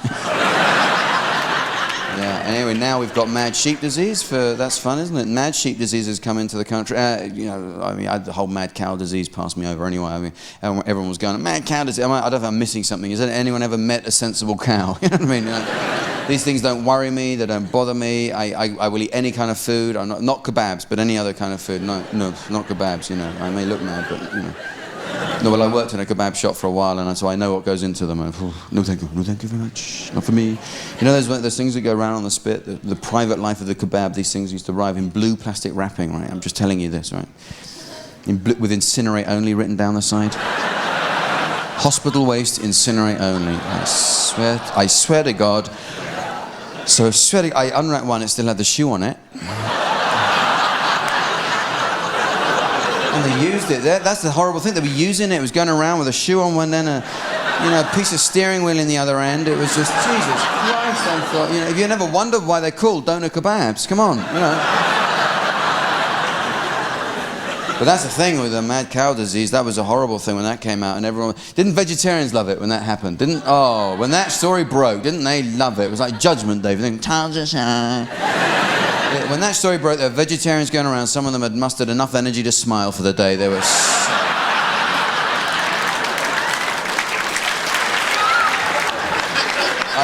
I reckon I have a theory there are 3 kinds of vegetarians. 3 kinds. Now, the first kind just can't eat meat. They find it repugnant and they hate the idea. They won't eat meat. And I respect that, actually. I think fair enough. We all have our own thing. And then there's a second kind of vegetarian, can't eat meat because they've seen the film Babe, right? And it's hard. If you watch it with a small child, it's very hard, actually, at the end with it. But where does bacon come from? What do? Just hit them with the full, brutal facts of life? Bacon? Well, you get a pig like that one that was talking. You hang it upside down, you slit its throat, what are you crying for? What's the matter? No, obviously I wouldn't. I didn't say that. So you give them the softly version. Where bacon it grows on trees. And... Then there's a third kind of vegetarian. I love these people. I wonder if we've got any in tonight. Vegetarians who will eat chicken and fish. This is great. I love these people. I'm a vegetarian except for chicken and fish. Oh, fascinating, really. That's interesting, because I'm a non-smoker except for cigarettes.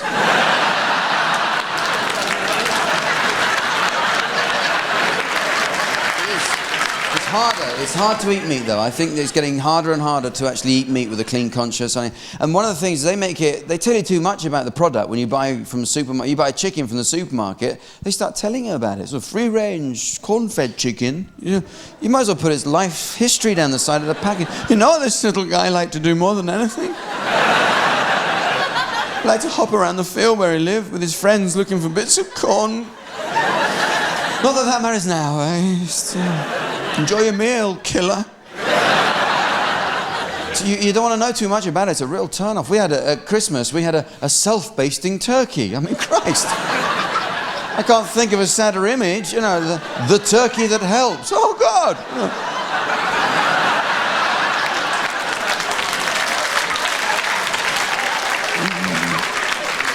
Am I doing it right?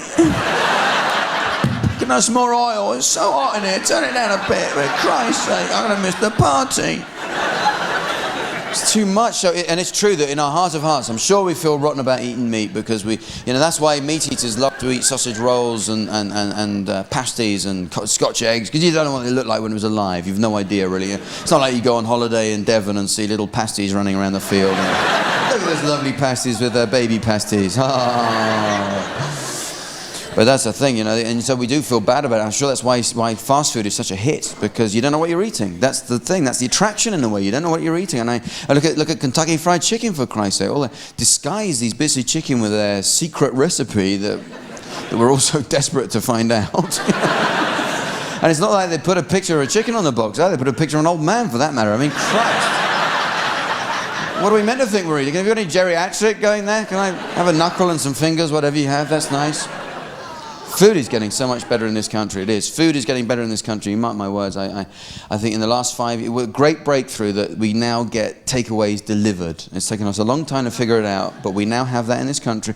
My local one, they've just opened this place called, it's a pizza place, and you ring up, and they answer the phone, they go, make up your own pizza. That's what they say when you make up your own pizza. You thought, well, you make it up. That's why I rang. I have nothing in. That's why I'm on the phone to you, okay? What do you mean, make up my own pizza? Would I get fluff out the Hoover bag and sellotape? What are you fucking talking about? Make up your own pizza. No, I can't. But the thing is with this is that the whole point is you can get the pizza exactly how you want it. So you make up the pizza. So you say, I'll have a thin crust, and mozzarella, and I have extra olives, and some sausage, and my address is, oh, no, 1 second, sir. I'll just get someone who's never spoken English before to take your address. Yeah.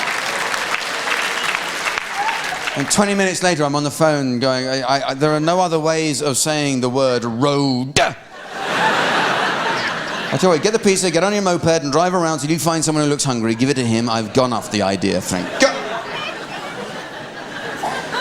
Well, do you have a frozen pizza from the supermarket? Haven't they got that just right? Frozen. We had one the other day. It was called New Improved. How have you improved it? It was perfect how it was. I tell the kids, don't have lunch. We've got frozen pizza tonight. I have to pinch myself when I'm eating that. I do. I go, Are we in Rome?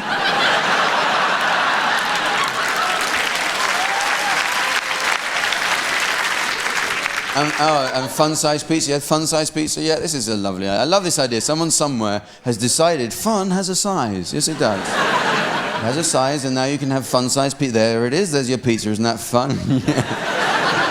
Having a ball. What is fun about it? Please, tell me. Unless you maybe hold it to your leg and go to the doctor. Doctor, please. Can you possibly help me, please? Oh, my God, what's happened to you? I'm kidding. I'm having fun with my pizza. Come on, dog, what's the matter with you? Come on, lighten up. Come on, lighten up. Come on, you want a smack in the face? I'll give you a fucking smack in the face. I suppose one of the sad things is that no one has to travel anymore. There are no explorers anymore. You don't get expeditions anymore, do you? Going off to brave new lands and coming back with new types of food. The only expeditions you get are people retracing expeditions that were done 200 years ago, using the original equipment just to see if it could be done. You feel like, well, it evidently was done, wasn't it? That's why we know about it, surely. Huh? But you get these public school tossers from time to time. We decided to climb Everest in our PE kit.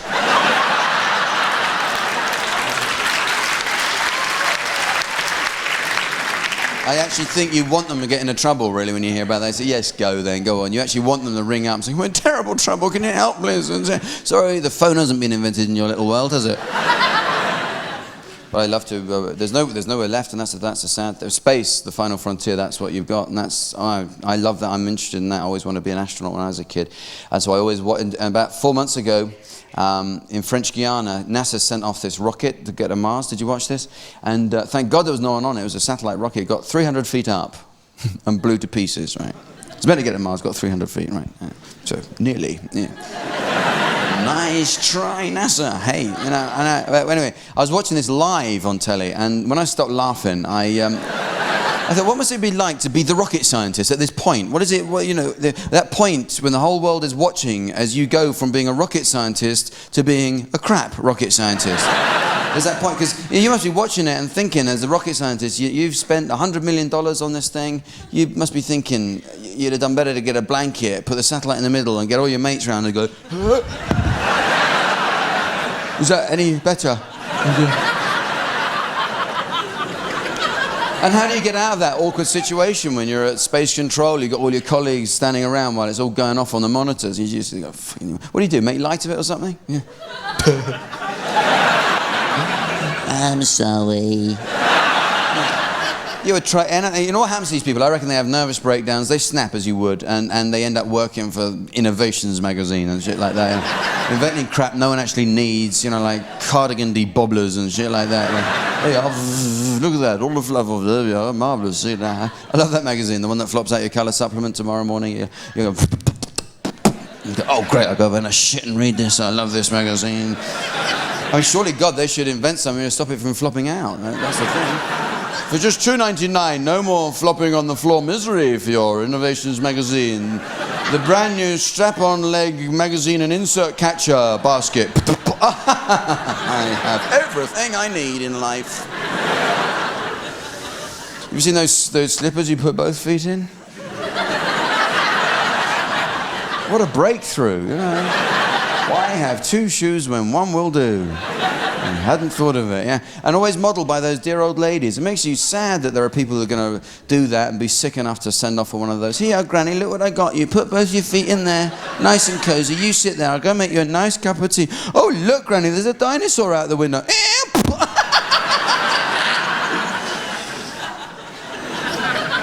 The description they give the shit they're selling is unbelievable. There's special magnifying binoculars. Oh!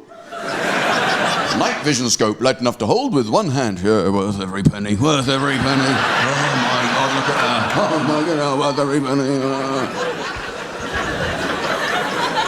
I would have loved to be an astronaut. I would have loved to be, that was my ambition as a kid, and I so wish, I know I can't because I'm English, I know my limitations, don't get me wrong. No, well, I don't sound right, you know, it's the wrong accent. You know, American is the space language, it's a great accent, the American, because they sound so cool. Even in danger, they sound incredible. In the face of death, in a crisis, they sound incredible. Houston, we have a problem. It's bold, it's unafraid, it's precise. You've had an Englishman up there? Hello? Read your Apollo 13, come in. The fucking rocket's fucked!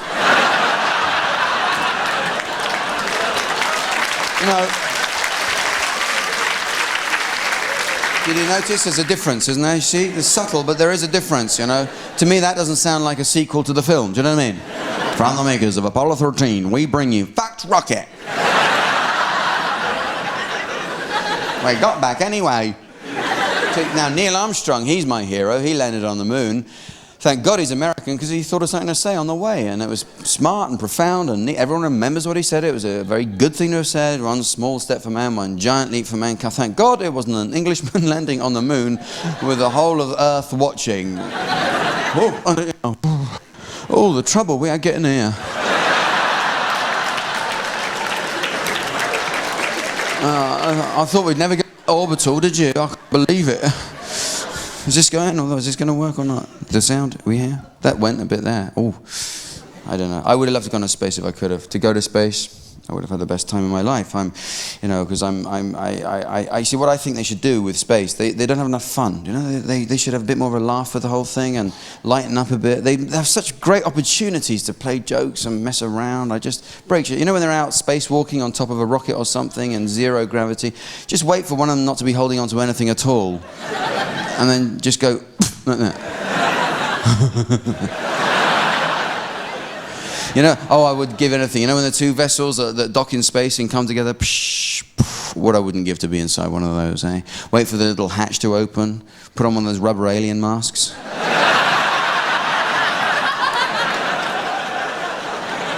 This is fantastic, wouldn't it? Be absolutely wonderful. Just wait for a little face to appear, go, I'm sorry, come on in. We're messing around, I'm sorry. We couldn't, your face. My face? I shit my spacesuit. I'm going to wear that for 3 flipping months. I hope you're happy. It's bloody unprofessional, that's what I can say. But they miss all these opportunities to have a laugh. They're so po-faced about it. They just go out to space and all they do is grow cress and look through their own turds and stuff. You can do that in your bedroom. You know when the capsule comes down to Earth, splash down and by parachute, and all the helicopters come by and the frogmen jump out in the sea and swim up and look through the window. You're inside, hide. Like, put a little action man in your seat. Oh my God, what's happened to him? Help us, please help! But I wouldn't make it space. I'm a technophobe. I can't do it. I can't speak the right language. I'm a technophobe anyway, and I got a computer. Complete waste of money. I bought this computer. Total waste of money. I now know why all these Microsoft programs are called Windows, because that's where they end up in my house, I tell you. Any little thing goes wrong for me, I tell you. I've got a mobile phone, and I got a little hands-free kit that comes out the base of the thing, and you stick it in your ear. You know, it's virtually invisible, and you can talk and drive. This is a great thing. It's a great thing. And the first day I had this, I thought, right, I'll ring someone. No bastards rung me, so I shall ring them. I'm in a car park. It's about 10:30 at night, a bit earlier than I thought. I'll ring my wife. She's at a friend's house, and she won't have to get a minicab. I can pick her up instead. So I dial a number. I can talk and drive. I'm almost at the gate of the car park, and there's this NCP bloke in a yellow coat and a cheese roll, and he's not in the cheese roll, he was in a yellow coat. So I wind down the window, and I'm just about to talk to him, and Jane picks up the phone. So I'm looking at this old guy in a Mac, and I go, hello darling, would you like a lift home? I don't know about you, this sound has gone fucking weird to me. Has it gone to you? I thought I was having a stroke, thank Christ for that. Is this microphone going to work? Thanks. Is this any better? Is that any better? Does that sound better to you? Yeah. Good. I don't know why these things break. Brilliant. Do you ever get people ring you up and get the wrong number? This happened to me the other day. They get the wrong number and they kind of make out it's your fault. This bloke rings up. And he goes, that's 7823. I said, no, sorry, you must have the wrong number. He's like, oh, fucking hell, are you sure? I go, oh, well, let me have a look around, I'm not sure. Oh, God, look at that. My God, I'm in the wrong house. I can't believe it. That's a good thing you rang, my friend. I tell you that. Jesus, I better go before the owners get back. Thanks a lot, my friend. When we moved, we got given a new telephone number. And evidently, this number was like 1 digit out from a place up the end of the road called the Indian Ocean, okay, now, which is a restaurant. And as you will have guessed, I think, hardly likely to be the vast expanse of sea on the other side of the world. And indeed, why would it have a phone number exactly? But no. So anyway, but people were thinking we were the Indian restaurant, kept ringing up and saying, is that the Indian Ocean? You said, no, it's not the Indian, about 7 o'clock at night. No, it's not the Indian Ocean. 10 o'clock at night. And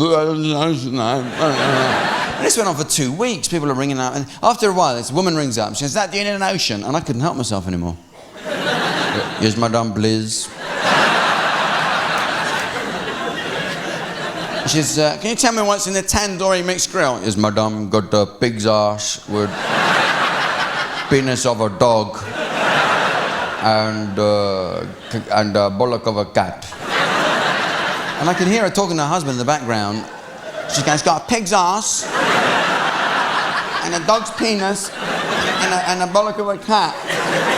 And I hear this monster in the background. Go, yeah, I'll have one of them.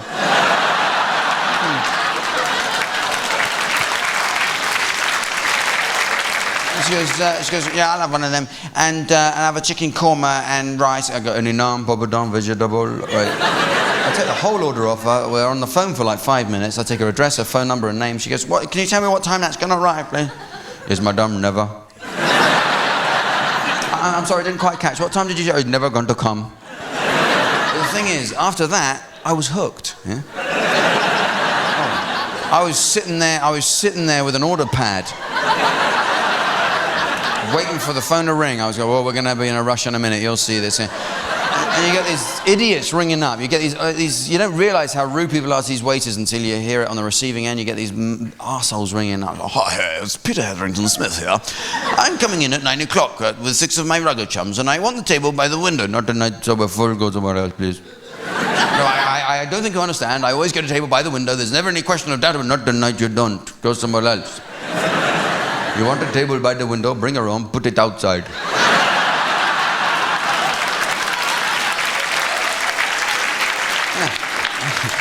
Now listen here, thingamajiggy. I have never been spoken to like that before in my life. Will you have no? So fuck off. It was the best time I had, I tell you. I had the best time. It was such fun. Yeah. And then after a couple of weeks, the phone call stopped coming. The restaurant had closed. Yes, it had. Well, I have to wind things up in a minute. This is the end. I have to stipulate that quite clearly because I know it's called An Evening with Jack Dee. I don't want you to think it involves dinner in a club afterwards or anything. I mean, I like you, don't get me wrong, but but you have been a wonderful audience, and I thank you for that. And I hope you've enjoyed your evening. Well, the great thing for me is everyone. The thing I love most about this job, I think, is everyone thinks that I work terribly hard. I love that about it. That everyone thinks I work very, very hard, especially my family. For some reason, they always they do. They always make out. Oh, you must be so exhausted. Oh, of course, I play up to it. I love it. Yeah. Yes, I am. I have worked a 7-hour week and I'm pooped.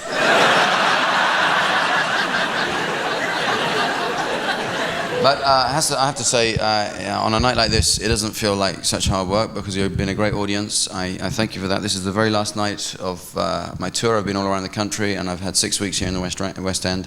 So I want to thank you all very much for coming to see me eventually. Thank you very much. Good night. Cheers.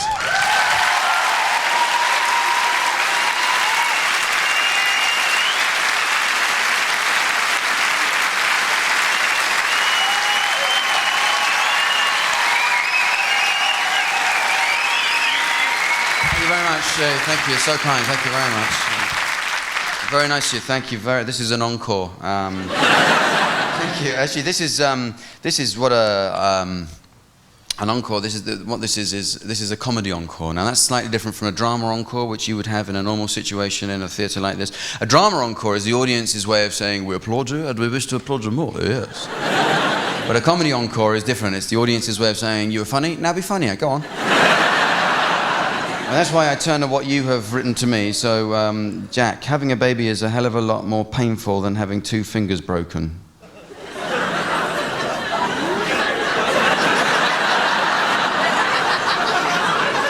Right, well, I'm sorry you've evidently had both experiences. That's very bad. I hope that your cunt gets better.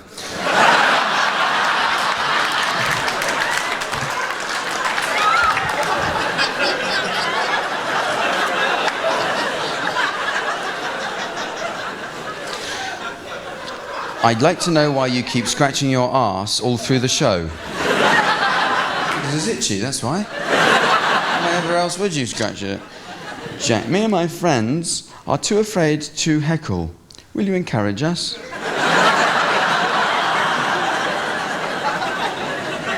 P.S. My mate reckons I look like Nicholas Lyndhurst. Oh, good for you, hey. Fame beckons. Get off stage, short ass. Jack, now you are not doing any more of those beer adverts. Tell us if you really did like the beer. Actually, I can tell you now that every time I do. Every time I go home, I look at my house, I think, fuck, I love that beer.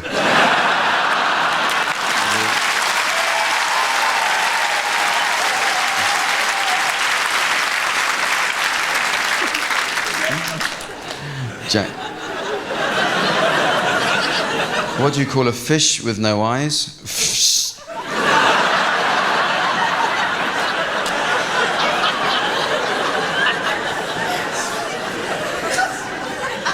What kind of fish can't swim? Dead ones. How do you confuse a wanker? 32.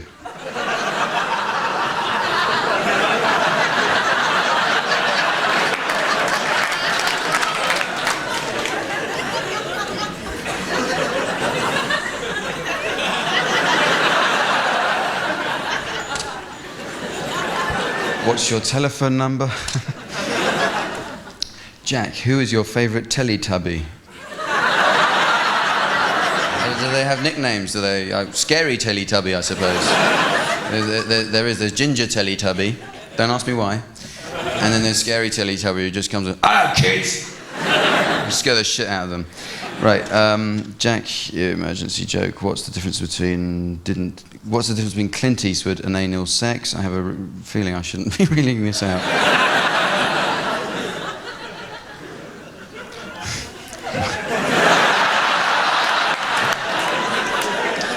The difference, if you're interested, between Clint Eastwood and anal sex is one will make your day and the other will make your whole week.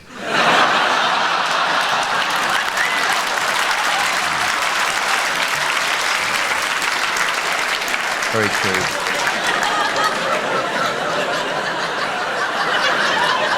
Very, very crude. I've tried to keep a certain level during the evening. Very crude.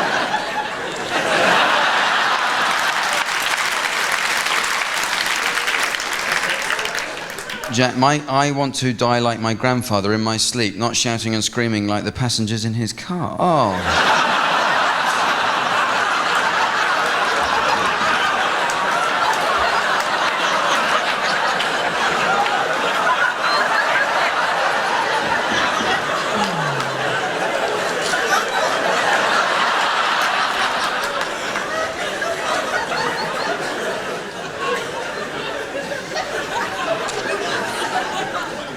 I can't believe this. Unbelievable. Are you that prick off due south?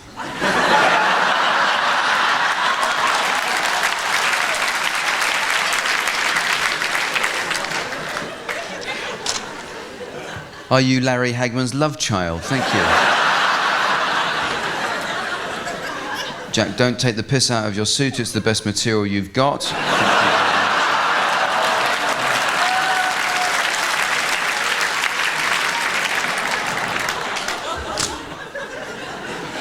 Jack, sniff here.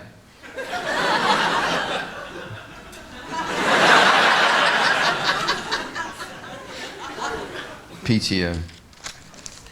I just farted there.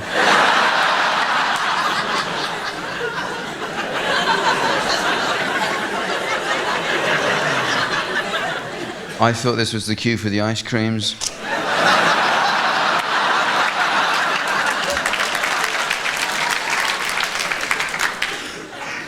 What's going on backstage that we need a safety curtain for? Oh, we had a fire, we didn't want you to get frightened. That's the kind of life I lead. Jack, you haven't said hello to our students. Sorry, students, hello. Hello, students, how are you? At the end there'll be some step ladders and stuff. They'll just put ropes down for you. They're all on the roof, they're having lovely.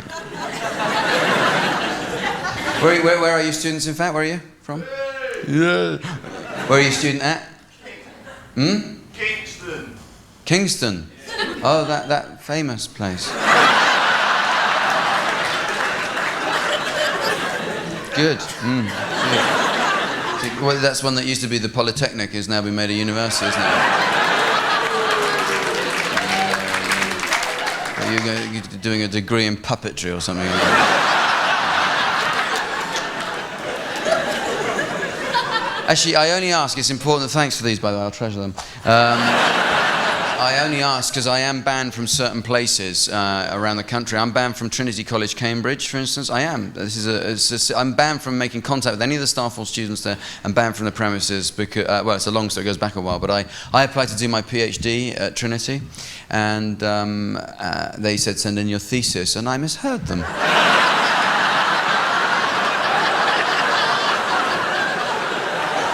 Well, 3 months go by. 3 months go by, I hear nothing. A year goes by, I hear. I rang up again. I said, look, do I just keep sending them in every day, or what happens now? But no, but you've been a lovely audience. Like I say, you can't tell what you're going to get. This is the thing. It's a lottery, really. You can't tell what kind of audience. We're where were we? Tunbridge Wells, right at the beginning of the tour. It's in Tunbridge Wells. Very posh, smart, sedate, middle class, rich area, very rich area. Gee, I saw a bag lady. She had a porter. Really, I mean, just put them down there for me. Anyway, so I was expecting a very nice, polite audience, and about 10 minutes into the show, I hear this. Right, and I can smell burning, right? A really bad thing. Always a bad sign. So I had the house lights brought up. I said, "What's the matter?" There's this guy in the front. And I said, "What happened?" And the bloke next to him said, "Oh, it was me. I was holding a lighter under his leg." This guy had a big brown mark around the back of his. I didn't know him, and he don't know him. He's a fucking nutter, right? I said, "Why did you do that to him?" So he said, "I wanted to see how long it'd be before he noticed." Oh, of course you would, wouldn't you? You're one of those naturally curious types, are you? I see. I said, out of interest, how long was it before he noticed? He said, I don't know, because I forgot to count. So, I love London's Burning. Do you watch that? I love that program. I can't miss a program like that. It's so fantastic. Because you know, if someone you've not seen in a previous show before comes on, they're going to do something amazingly stupid by the end of it. It's just a question of waiting until they do. Go, you coming to bed? Yes, I'll just lock us all in and set fire to the furniture. I'll just put the telly in the fish tank and then come to bed. I just do that, yeah. So Casualty, I can't watch Casualty. I hate that program. It's so horrible and gruesome. And it's the same thing. If there's someone you haven't seen before, you know there's going to be something horrible happen to them. The number of times I've rung the BBC while it's going out, I say, hey, those people having a picnic, you've got to help them. I know something. And sooner or later it all happens. Carl, Nigel, you've had 18 pints. Are you sure you can fly that helicopter? Yeah. But you be careful out there, because it's a Saturday night, and last Saturday night I had a nasty experience. This guy comes up to me, starts pushing me around, says, "What you fucking want, eh? What do you want, eh? What do you want?" So I want you to stop doing that, okay? And he did it one more time, and instinct took over, Leslie. The old knee goes up in the groin, that trick, head goes down, bang, over the back of the head. That was it, I was unconscious. So I want to thank you once again for coming out. Thank you very much, cheers, good night. Thank you very much.